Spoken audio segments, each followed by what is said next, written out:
Hello everybody, my name is Chris Kulvukis, the protopsaltis at St. Demetrius Greek Orthodox Church in Seattle, Washington, and today I'm going to be taking you through the theory of Plagal fourth mode. So this video is just meant to give you an idea of how everything works in Plagal fourth mode, including things like the scale and the melodic attractions and how the melody tends to play out in Plagal fourth mode. And then in some subsequent videos, we will be getting into a bit of actual repertoire to display how this theory all works in practice. And of course, if you have any questions for me, as usual, just go ahead and feel free to reach out in the email that I've left in the description, as well as if you'd like to schedule a trial lesson, you can go ahead and do so at the link in the description as well. So let's get started here. So first, we got to start with the key signature of Plagal fourth mode. So this is what the key signature looks like in Plagal fourth. So we have a few different elements to this key signature. We have this word ichos right here, which just means mode. Then we have the pi and the lambda here, the Greek letters, which stands for Plagal, of course. And then here we have this stylized delta, the Greek letter delta, with the two dots on top, which means you are in the fourth mode. So here we have ichos, plagios, tetartos, okay? Yes, mode, Plagal, fourth, okay? And then here we have ni. Now this means that the Plagal fourth mode that we're about to be singing is going to be starting on ni. In Plagal fourth, you actually can start on ni or you can start on ga, but that's something that we're going to be talking about in a later video. All right, so for now we're just going to kind of focus on if we start from ni. And this is what it would look like if you had a hymn in front of you, piece of music, and here it says ichos plagios tu tetartu, mode Plagal the fourth, starting on ni. So that's how you know what mode you're going to be in. All right, and then you start here. So let's move on to the scale. So in Byzantine music, we have 4 different scales, and we use the diatonic scale in the Plagal fourth mode. Now the diatonic scale looks like this. I go over the scale a little bit in my video on how to read Byzantine music. I believe it's the first video in that series. If you'd like to go check that out, I can link that as well in the description. But basically what we have here is we have ni on the bottom. Ni pavugadikazoni. So let's get a bit into how this scale works. So in Byzantine music, all of our scales are made up of what we call tetrachords. All right, so a tetrachord is a grouping of 4 notes, and we have a bottom tetrachord here that's laid out by this bracket, ni, pa, vu, and ga.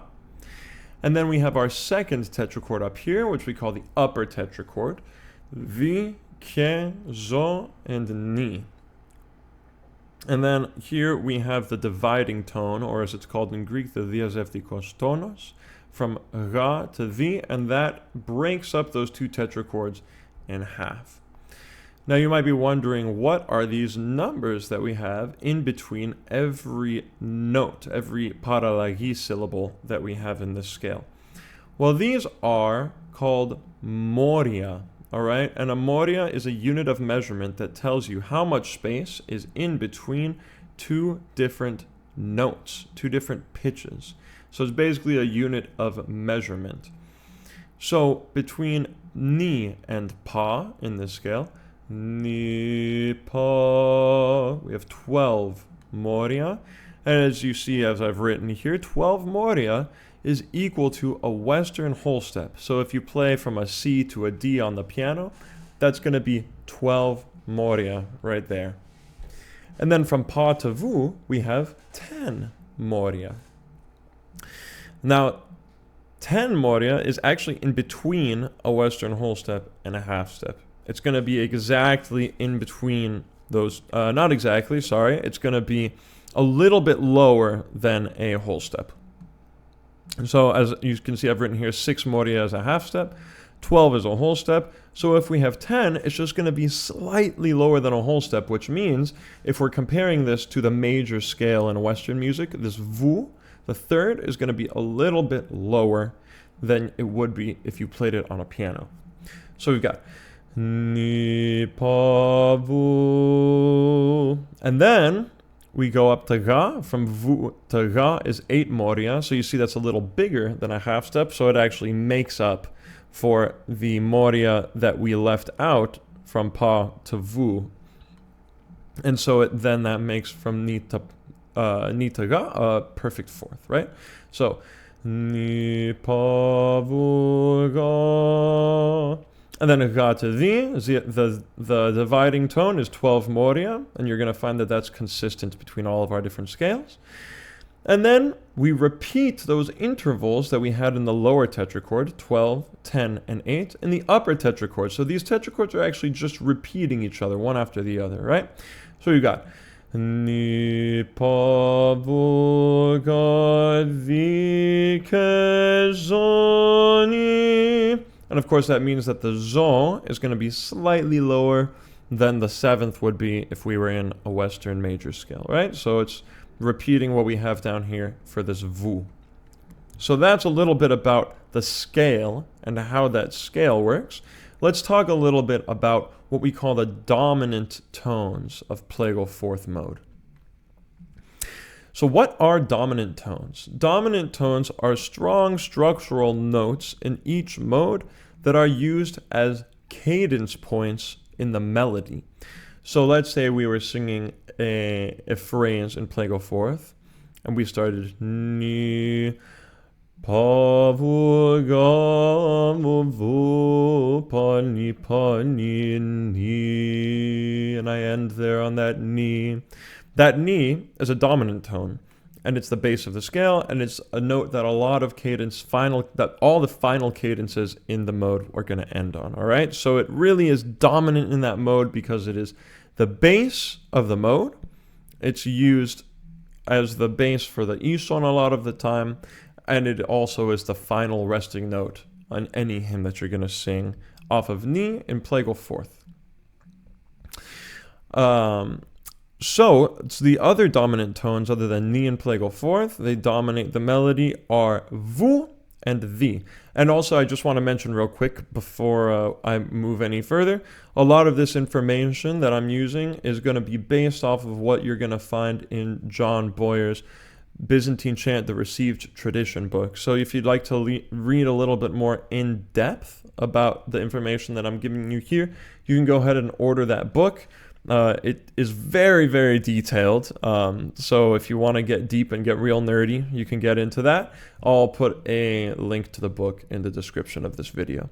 So ni, vu, and the are the dominant tones in Plagal fourth here. And that is going to lead us to the melodic attractions in this mode. Now, melodic attractions are notes whose pitches can be altered based on their position in the melody. So they're usually the non-dominant tones because the dominant tones are very stable in the mode. So ni, vu, and the are never going to change unless there's accidental sharps or flats written on them, right? But generally they're not going to change here in this mode, right? But the notes around them, like pa or ga or ke, might be moving around a little bit. And by might, I mean they definitely are going to be moving around a little bit. So the first thing that I want to talk about here is the attraction from pa to vu. Now, pa is sharped when it is ascending to vu, all right? So, and then it is extra sharp when it's a neighboring tone in between two vus. So if we are in a melody in Plagal fourth, like this one that we have here, taken again from John Boyer's book, Byzantine Chant, the Received Tradition. We're starting on ni. Ni. And here we move up to pa, and then to vu. Now you see, since we're moving up to vu, that pa is going to be a little bit sharped here. So instead of ni, pa, vu, you're going to go Ni, pa, vu. That pa is just slightly sharp. Tu moria sharp, which is shown by this sharp that we have here. And then later in the example, you're going to see that we have a vu on this apostrophos, a pa here, and then up to another vu with this oxia. So this is going to be a little bit extra sharp. You see that instead of just being tu moria sharp, we're going to have this symbol, which has the line through it, which means we're going 4 moria sharp, which is even sharper. All right, so it's going to be more noticeable there. So if I sang this example for you, it would sound a little bit like this. Ni,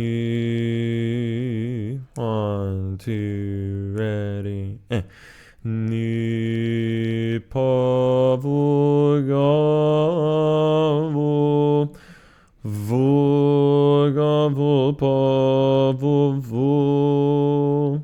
So you'll notice that I sharped the pa just slightly on the way up. And then we had this neighboring tone, and it was extra sharp between these two vus. So I'm going to do it one more time for you all. 1, 2, ready, and ni, pa, vu, ga, vu. Vu, ga, vu, pa, vu, vu. So let's talk about a few more melodic attractions here. So we have ga to the as a melodic attraction. And that is when ga is sharped when going up to the and leading into the upper tetrachord, which we will call agia. Okay, agia is when we are hanging out in that upper tetrachord in any fourth mode, actually. So both in fourth mode and in Plagal fourth mode, we have agia phrases, which of course again just means we are in the upper tetrachord instead of hanging out in the bottom tetrachord. So when we're moving up to that agia section, that upper tetrachord, the ga leading into the v, which is the base of the upper tetrachord, is going to be sharped. So we have ni, ni, pa. Again, we have a sharped pa because it's leading up to the vu, just like we learned on the last slide. Ni, pa, vu, ga, mu, pa, ni, vu, ga, di. So this one is leading into agia, as it says here, the transition into agia. This sharped ga here is leading up to the v, the base of the agia tetrachord, the base of the upper tetrachord. Bu, ga, di, vi, ke, zo, ke, li, ga, di. We have it again. Ga, di, ke, di, ga, mu. Now, since we're going back down to the vu, it's not going to be sharped. But then here, we are moving up to the the again with a ga. So this ga is also going to be sharped. And then here we have the next melodic attraction, which is ke to zo when we are in that agia tetrachord. So ke is also sharped when leading into zo in agia, in the upper tetrachord.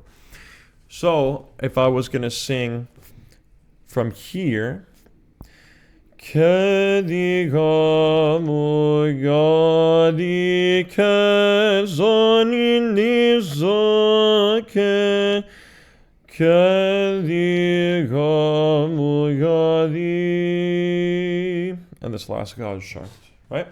So I'm going to sing this whole example for you here. And you can hear all of those melodic attractions. Ni, 1, 2, 3, ni, pa, vu, ga, vu, pa, ni, vu, ga, di, vi, ke, zo, ke, di, ga, di, ke, di, ga, mu, ga, di, ke, zo, ni, ni, zo, ke, di, ga, mu, ga, di. So that's all those attractions. Ga leading into the v, pa leading into the vu, and ke leading into the zo when we're in the agia tetrachord, the upper tetrachord. Then you'll also notice here that I had zo was a little bit of a slide down to it when I got to this part of that thesi. It's a very common thing to do in this particular phrase, which happens all the time in Plagal fourth and fourth mode. Now, zo is something that can be a bit confusing in Plagal fourth mode and in all of the diatonic modes, actually. So, zo, when we are in the upper tetrachord, can be lowered when you are descending to the, and when you are descending especially down into the lower tetrachord. And here's an example of it taken from the doxology in the St. Anthony's Divine Liturgy book. Ni pavugadi, ni zoke ni gamugadi. So you'll notice that this one that I've circled, the zo is flat. So we're not singing ni pavugadi, ni zoke ni. We're not moving that zo to where we would think of it normally in the diatonic scale. Ni zoke di. Nope. We are flatting it because we're not heading up to ni. We're not really fully in that upper tetrachord. We're kind of dabbling in it, and then we're going back down, right? If the zo was leading up to ni, then we would be singing it in its normal place. So let's hear what this example would sound like. The zo ke ni gavugadi, ke zo ke ni, the zo ke ni gadi, ke ni gadi, ke zo ke ni gadi, ni gadi gavu pagamu pani.